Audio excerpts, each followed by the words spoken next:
भक्त सब तुमने तारे, बिन भक्ति हम ठाड़े द्वारे। ऐसा कहा जा रहा है कि जितने भी भक्त थे वो भगवान ने तार दिए, लेकिन हम जो खड़े हैं बचे हुए, हम बिना भक्ति के हैं। लेकिन यहां तो सब भक्त है ना।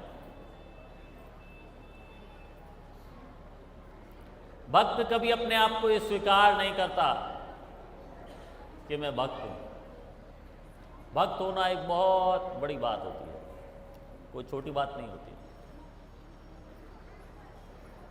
भक्त अपने आप को कभी भक्त नहीं कहता, और जो अभक्त है वो सबसे पहले कहा हाँ मैं भक्त हूं,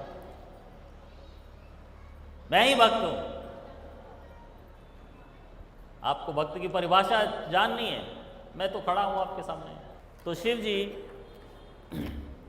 के पास बहुत सारे चाटुकार, चापलूस, इस तरीके के लोग आते जाते रहते हैं। तो जब शिव जी ने देखा कि आज नारद मुनि ये प्रस्ताव लेके आए हैं कि मैं भगवान का सबसे सर्वोत्तम भक्त हूँ और सबसे उत्तम सर्वोत्तम भगवान की कृपा का पात्र हूँ, तो बहुत हैरानी तो नहीं हुई, लेकिन पूछने लगे कि क्यों आप ऐसा कह रहे हो। तो नारद जी कहते हैं कि आप इस पूरे ब्रह्मांड के एकमात्र, सब देवों के भी देव और मुक्तिदाता, सबसे हाईएस्ट। अच्छा, आगे नारद जी बता रहे थे तो शिव जी अपने आसन पे से उठे और जाके नारद के मुंह पे हाथ रख दिया। चुप हो जाओ, चुप हो जाओ नारद, पहले ये बताओ कि ये सब तुम्हें सिखा के किसने भेजा है, कहां से ये सब सीख के आए हो। ओ, मुझे तो ब्रह्मा जी ने ये सब बता के भेजा। ओ अच्छा, ब्रह्मा जी ने बता के भेजा। ब्रह्मा जी ने अपने बारे में क्या कहा था कि उन्होंने तो अपने बारे में तो उन्होंने यही कहा कि जो भगवान की माया है वो मुझे भी नहीं छोड़ती। एक शिव जी हैं भोले शंकर, जिनके ऊपर माया का कोई असर नहीं। कि अच्छा, उनको लगता है कि माया का कोई असर नहीं है मेरे ऊपर। तुम्हें पता है मैं कितना बड़ा अहंकारी हूं। एक भक्त के अंदर कभी अहंकार होना चाहिए? नहीं होना चाहिए। लेकिन मैं तो बहुत बड़ा अहंकारी हूं। मैंने एक बार ये अहंकार किया था कि मैं, और मेरे में कितनी भी बुराई हो, लेकिन अपने ब्रह्मचर्य का पालन मैं कर सकता हूं। मुझे स्त्री किससे इतना ज़्यादा, पराई स्त्री से कुछ खिंचाव नहीं होता। मैं अपने आप को संभाल सकता हूं। बस इतना भगवान को पता चल गया, और भगवान मोहिनी रूप में आए और मेरी टांग फिसल गई। अब मोहिनी आगे आगे और मैं पीछे पीछे। सारा अहंकार मेरा भगवान चूर चूर कर गए। भगवान ने मेरा सारा अहंकार चूर चूर कर दिया। भगवान के मोहिनी रूप और भोले शंकर के समागम से एक पर्सनालिटी, एक महानुभाव प्रकट हुए, अय्यप्पा। इनके भव्य मंदिर हैं केरला में, भव्य मंदिरों में इस पर्सनालिटी की स्थापना है और हजारों लोग वहाँ इनकी पूजा करने के लिए आते हैं। तो शिव जी ये बता रहे हैं कि मैं तो इतना अहंकारी हूँ कि मैंने एक बार ऐसे अहंकार कर लिया था और भगवान ने मेरा अहंकार चूर चूर कर दिया। नारद जी उनको बताते हैं कि देखो, आपकी फिर भी भगवान बहुत इज्जत करते हैं कि जब बाणासुर को आपने वरदान दे दिया था, बाणासुर को ड्रम बजाना आता था, तो इतना अच्छा ड्रम बजाता था कि भगवान शिव अपने आप को नृत्य करने से रोक नहीं पाते। बहुत खुश होके शिव जी ने बाणासुर को वरदान दे दिया। क्या दे दिया वरदान? 1000 हाथ दे दिए। इतना बल उसमें हो गया 1000 हाथों से कि वो पूरे के पूरे पहाड़ को उठा के चूरा करके मरुस्थल बना देता था, रेत का ढेर। और जब भगवान को उससे युद्ध करने आना पड़ा तो भगवान ने उसके सारे हाथ काट तो दिए, लेकिन 4 फिर भी छोड़ दिए। आपको पता है 4 क्यों छोड़े शिव जी? आपकी इज्जत रखने के लिए कि आपका भक्त है, आपके आशीर्वाद के अंतर्गत है, और उसको अपना विष्णु स्वरूप दे दिया उन्होंने। क्यों? क्योंकि वो आपका भक्त था। तो शिव जी कहते, अच्छा ऐसे ऐसे भक्त तो तुझे याद हैं, और तरीके के भक्त नहीं याद? वृत्रासुर के बारे में क्या? वृत्रासुर को मैंने उसकी तपस्या से प्रसन्न होके ये आशीर्वाद दे दिया था कि वो जिसके भी सर पे हाथ रखेगा उसका सर करोड़ों छोटे छोटे पीसेस में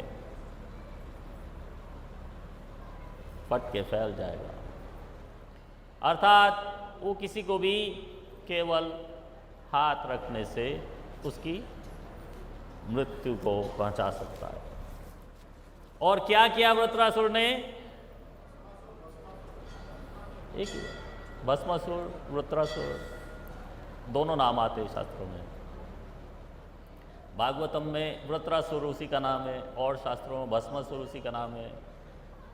जो उसके जन्म का और पूजा का स्थान है वो तमिलनाडु में, उस स्थान का नाम है तिरुचिरापल्ली। तिरुचिरापल्ली में वो एक्सैक्ट स्थान है जहाँ पे उसने पूजा की, जहाँ पे उसने शिव जी को प्रसन्न किया, जहाँ पे उसको वरदान प्राप्त हुआ। वहाँ भी उसको दोनों नाम से जाना जाता है। तो वृत्रासुर ने देवी पार्वती को देख लिया और देवी पार्वती को देखते ही उसके मन में आ रहे, अब तो मैं तो इतना बलवान हो गया हूँ, दुनिया में सबसे ज़्यादा बलवान अब मैं ही हूँ, क्योंकि मेरे आगे कौन टिक सकता है? कोई भी नहीं। तो जब दुनिया में सबसे बलवान मैं हूँ तो दुनिया की जो सबसे रूपवान स्त्री है वो मेरी ही होनी चाहिए। बहुत अच्छा उसका मैथमेटिक्स है, गणित अपना उसने लगा लिया। राक्षसों को भी थोड़ी बहुत गणित आती है, तो अपने गणित से उसने हिसाब लगाया, सबसे रूपवती स्त्री, ये रूपवती दासी नहीं, पार्वती माता की बात हो रही है। सबसे रूपवती जो स्त्री है वो मेरे साथ में होनी चाहिए। तो उसका एक ही तरीका है कि ये जो शिव जी का वरदान है मैं शिव जी के ऊपर वापस यूज़ कर लूँ। क्या ये तो अब मुझे वरदान दे ही चुके हैं, इनके जीवन का तो सारा कार्य पूरा हो गया, इनको अब कोई जीने की बहुत ज़्यादा आवश्यकता नहीं है। अब तो सबसे बलवान मैं हूँ, और ये बेचारे नहीं रहेंगे तो कोई तो इनकी स्त्री की देखभाल करेगा ना, उसके लिए मैं हूं। तो वो शिव जी के पीछे पीछे अपना हाथ लेके और शिव जी आगे आगे कि मैंने अभी इसको वरदान दिया, कहीं गलती से भी इसने मेरे सर पे हाथ रख दिया तो बस भागो। सारे संसार में भागते भागते भागते वृत्रासुर पीछे पीछे पीछे और भगवान शिव जी आगे आगे आगे आगे आगे।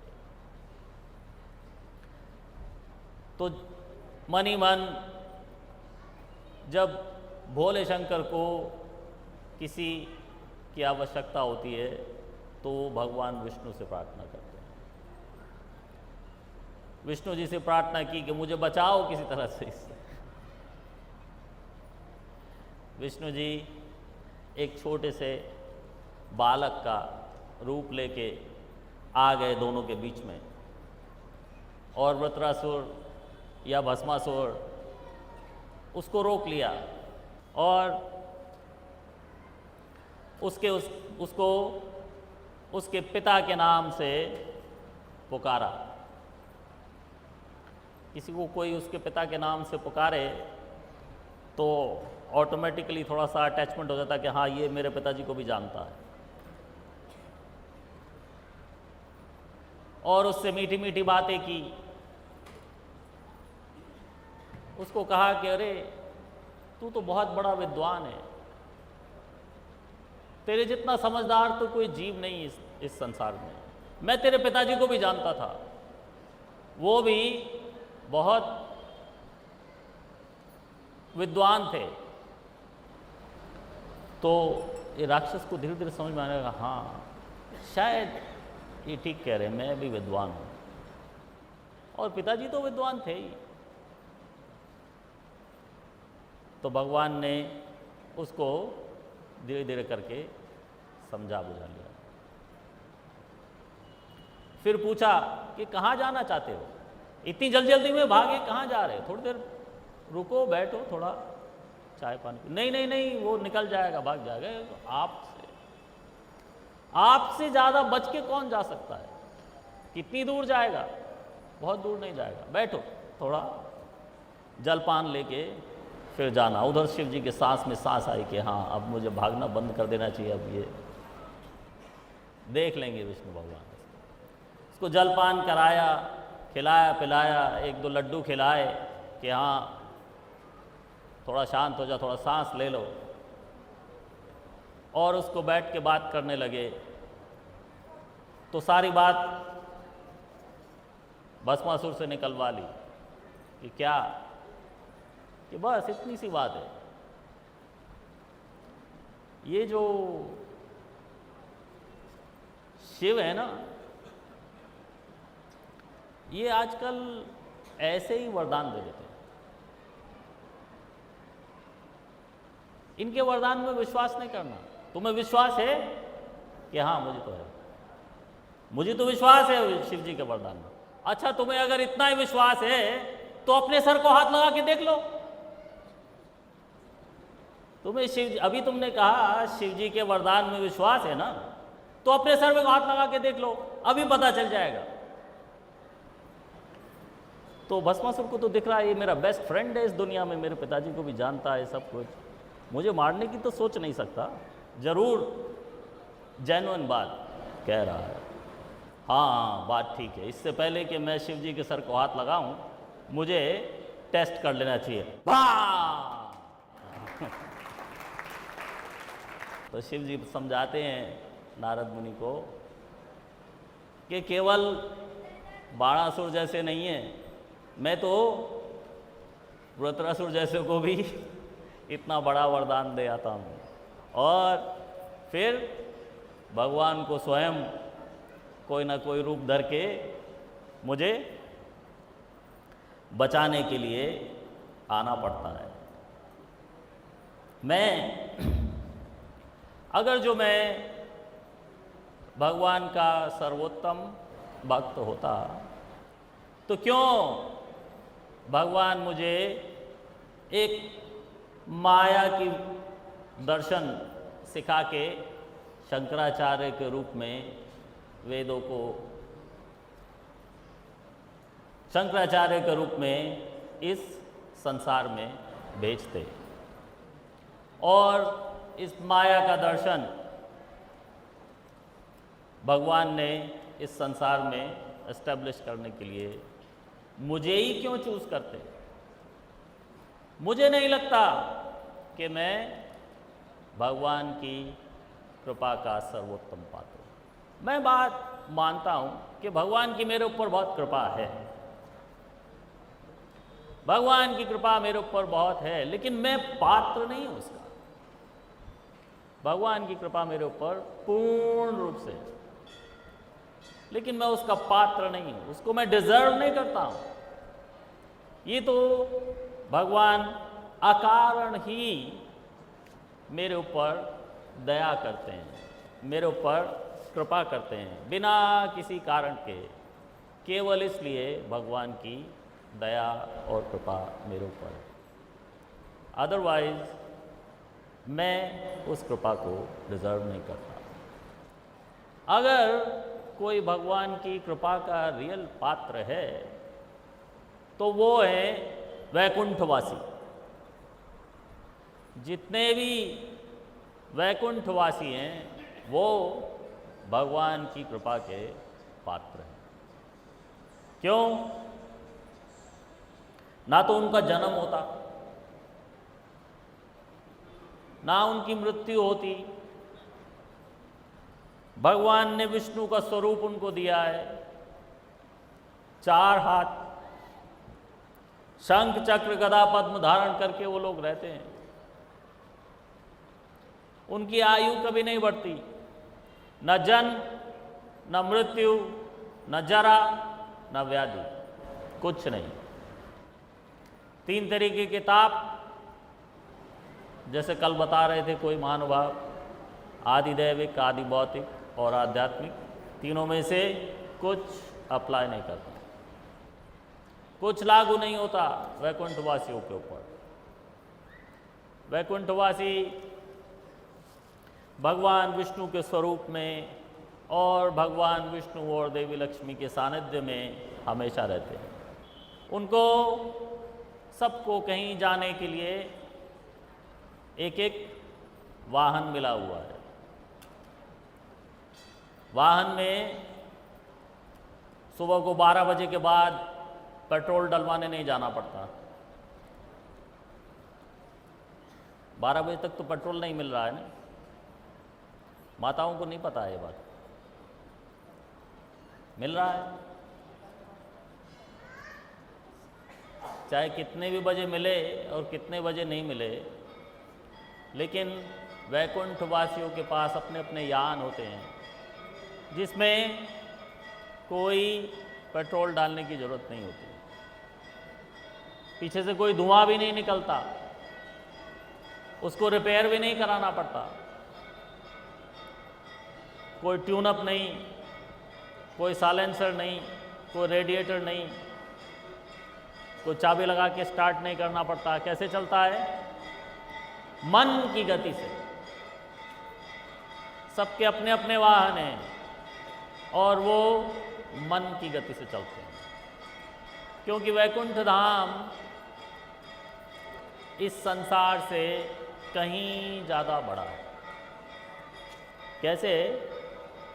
कि ये जो ब्रह्मांड है, जिसको हम कहते 14 भुवन, पृथ्वी लोक, नीचे सारे पाताल, ऊपर सारे स्वर्ग लोक, भू भुव स्व, मरलोक, तपलोक, जनलोक, सतलोक, और नीचे सारे पाताल, तलातल, महातल, अतल, सुतल, वितल, ये सब पाताल, ये सब मिला के एक ब्रह्मांड है।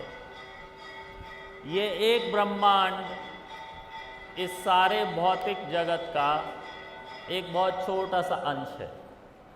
कितना छोटा सा अंश? जैसे 40 किलो की राई की बोरी में राई, एक राई का दाना, इतना छोटा सा अंश है भौतिक जगत का। ये तो अभी केवल भौतिक जगत है, और जो वैकुंठ है वो इस भौतिक जगत से 3 गुना और बड़ा है। 1/4 भौतिक जगत, 3/4 आध्यात्मिक जगत। जो आध्यात्मिक जगत है उसको वैकुंठ धाम कहा जाता है। तो वैकुंठ धाम में जो वैकुंठवासी हैं वो कहीं भी आ जा सकते हैं। जैसे हम लोग एक ब्रह्मांड में रहते हैं, उससे सीमित हैं, इस ब्रह्मांड से बाहर नहीं जा सकते। लेकिन वैकुंठवासी हर स्थान पे वैकुंठ में जा सकते हैं और यहाँ भी आ सकते हैं। आना नहीं चाहते मृत्युलोक में, लेकिन उनको यहाँ आने की छूट है, किसी भी समय आने के लिए। हमें छूट नहीं है वहाँ जाने की, क्योंकि हम लोग भौतिक जगत के भौतिक प्राणी हैं।